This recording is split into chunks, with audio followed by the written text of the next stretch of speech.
Welcome dear friends. इस video में हम कर रहे हैं book review Swami and friends by R K Narayan का chit chat and margin questions. हमारा मकसद है कि ये जो आंसर्स हैं आपको आसान ज़बान में समझाया जाए, और अगर हमारे मराठी मीडियम के फ्रेंड्स देख रहे हैं तो उनके लिए भी हमने कुछ वर्ड्स जो हैं उनके मीनिंग्स मराठी में दिए हैं। पहला सवाल, form groups of 3 to 4 and share the following with your groups. अपनी क्लास में 3 से 4 बच्चों का ग्रुप बनाइए और आपस में जो नीचे दिए गए जो पॉइंट्स हैं उन्हें डिस्कस करिए। पहला पॉइंट, योर फेवरेट बुक। आपकी सबसे पसंदीदा किताब कौन सी है?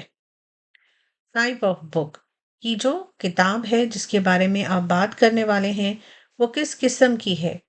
इसमें अलग अलग टाइप्स होते हैं, जैसे short stories, biography, thriller, adventure, science fiction, historical वगैरह वगैरह। ऑथर और राइटर, की किताब को लिखा किसने है। मेन कैरेक्टर, जो इसका सेंट्रल कैरेक्टर है, जो मेन किरदार है जिसके आसपास ये कहानी घूमती है, वो कौन है। बैकग्राउंड, टाइम एंड प्लेस, तो कौन से जगह को, कौन से वक्त को ध्यान में रखते हुए ये कहानी लिखी गई है। प्रॉब्लम और डिलेमा, प्रॉब्लम यानी मसला, कौन से मसले को ये कहानी या ये जो किताब है ये जाहिर करती है, सामने लाती है। और डिलेमा का क्या मतलब होता है, जब आपको दो या ज्यादा मुश्किल फैसलों में से एक को चूज करना पड़ता है और आपको समझ में नहीं आता कि कौन सा करें। एनी स्पेशल मैसेज, कि हमारी जो किताब है क्या वो कोई खास पैगाम दे रही है, कुछ सीख दे रही है लोगों को। हमारे आंसर्स देते हैं। Your favourite book, the jungle book. हमने कौन सी बुक चूज की है? The jungle book. Type of book, adventure. The jungle book जो है एक एडवेंचर के टाइप की किताब है। ऑथर और राइटर, इसे रडियार्ड किपलिंग ने लिखी है। मेन कैरेक्टर, मोगली इसका मेन किरदार है। Background, Madhya Pradesh, 19th century. तो ये जो कहानी है ये मध्य प्रदेश के जंगलों को ध्यान में रखते हुए लिखी गई थी और 19वीं सदी के आसपास की कहानी है। प्रॉब्लम और dilemma, Mowgli is a human child who grows up among wild animals.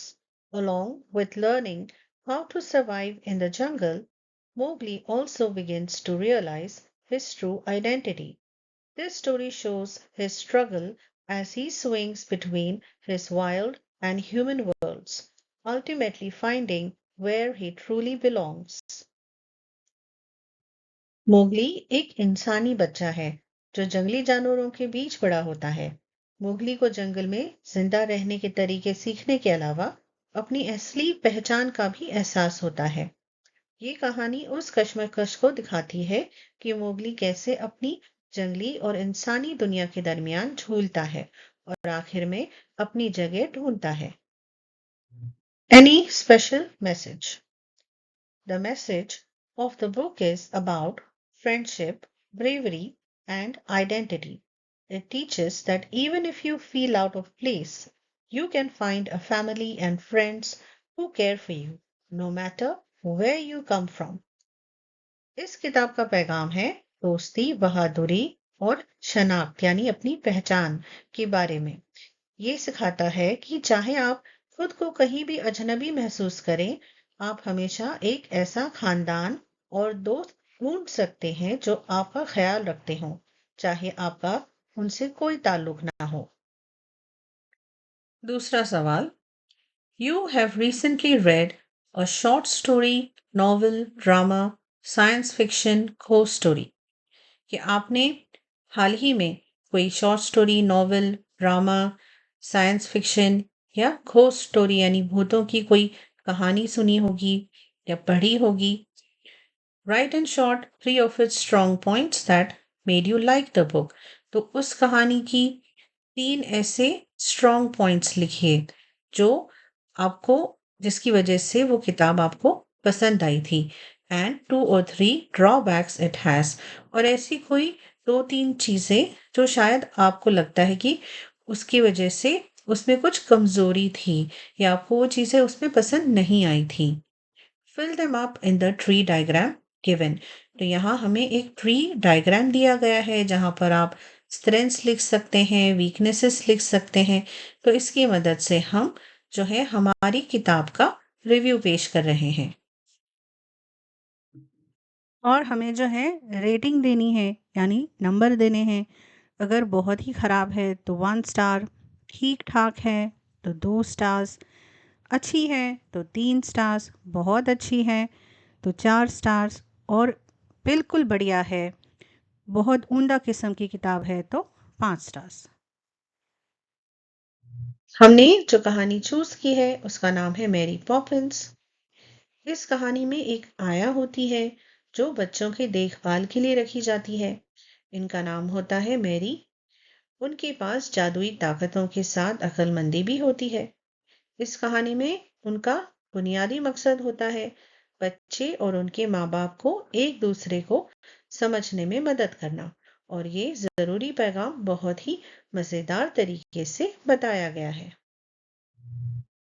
तो देखते हैं हमारे आंसर्स।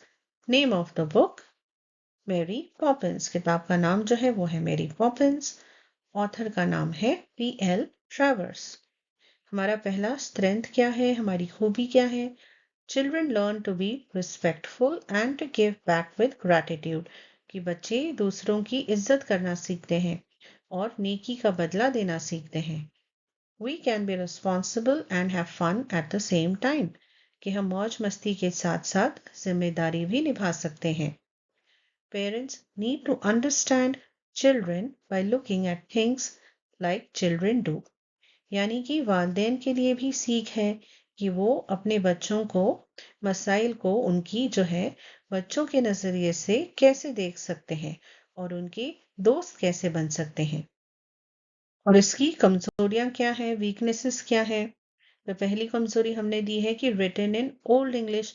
तो जो ये किताब है ये पुराने ज़माने की अंग्रेजी में लिखी हुई है, तो कुछ वर्ड्स जो है वो समझने में थोड़ा मुश्किल होती है।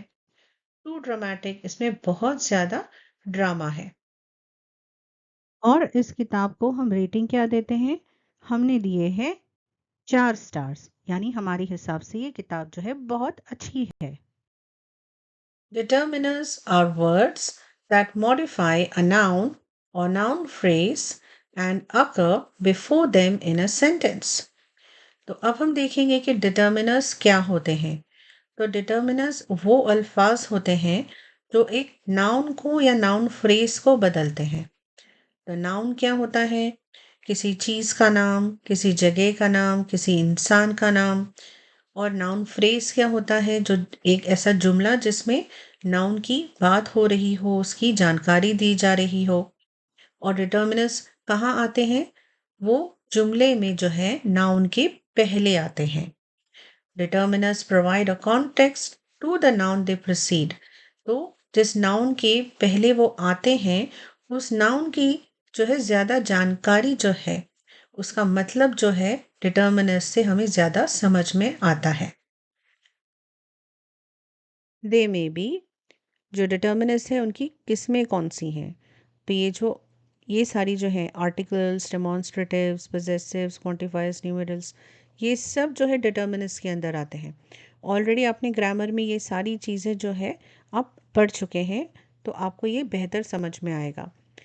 तो जैसे आर्टिकल्स, आर्टिकल्स कौन से वर्ड्स उसमें इस्तेमाल होते हैं? ए, एन और द। जैसे किसी एक चीज़ की बात करनी हो तो हम कैसे कहते हैं? A car, a plane. अब जैसे एन भी ए की तरह ही काम करता है, लेकिन एन कौन से वर्ड्स के सामने आता है? जो वाउल्स से शुरू होते हैं, जैसे एप्पल, एन एप्पल, और एलिफेंट तो एन एलिफेंट। और बाकी वाउल्स कौन से हैं? आई और ओ और यू। और द का कैसे इस्तेमाल करते हैं हम? जब किसी चीज़ के बारे में बात करते हैं, उसे खास उसकी बात करते हैं, तब हम द का इस्तेमाल करते हैं। जैसे द रेड बुक या फिर द ओपन डोर, कि किसी खास चीज़ के बारे में बात करें तो उसके आगे हम द लगाते हैं। डेमॉन्स्ट्रेटिव्स, डेमॉन्स्ट्रेटिव्स वर्ड्स कौन से हैं? जैसे दिस, दैट, दीज, दोज, विच। तो ये जो वर्ड्स हैं ये हमें कैसे मदद करते हैं? ये बताने के लिए कि जिस चीज़ की बात कर रहे हैं उसकी पोजीशन कहाँ है। जैसे दिस यहाँ है, वहाँ है, या दीज एंड दोज। जैसे ये जो है दिस दैट का प्लूरल है, विच यानी कौन सा, तो वगैरह वगैरह। Possessives, my, your, our, their, his, her, etcetera. तो पोजेसिव क्या होता है? जो ये बताता है कि इस चीज़ का ओनर कौन है, इसका मालिक कौन है। जैसे माई तो ये मेरा है, योर आपका है, आर हमारा है, देयर उनका है, हिज उसका है, हिज या हर मतलब हिज है तो मेल और हर है तो फीमेल। तो इस तरीके से। क्वांटिफायर्स, क्वांटिफायर्स कौन से वर्ड्स होते हैं जो हमें क्वांटिटी बताते हैं कि कितनी चीज़ें हैं, कितना उसका जो क्वांटिफायर्स, क्वांटिफायर्स क्या बताते हैं हमें? हमें उसकी जो चीज़ है उसकी क्वांटिटी बताते हैं, उसकी मिकदार बताते हैं। जैसे वर्ड्स कौन से इस्तेमाल करते हैं? जैसे फ्यू, फ्यू यानी कम या कुछ, मैनी यानी बहुत, मच ज़्यादा, मोर मज़ीद, एवरी हर, ईच हर एक, सम कुछ, वगैरह वगैरह। न्यूमरल्स, न्यूमरल्स यानी जो नंबर्स होते हैं उनका जो इस्तेमाल हम करते हैं। जैसे 1, 4, 100, फर्स्ट, फोर्थ, 100th वगैरह। Underline only determiners in the following. My brother bought a few magazines. यहाँ पर देखिए कौन से हैं हमारे डिटर्मिनर्स। My ये क्या है? एक possessive है। ये आर्टिकल है। Few ये क्वांटिफायर है। What is your friend's name? यहाँ पर बताइए डिटर्मिनर कौन सा है?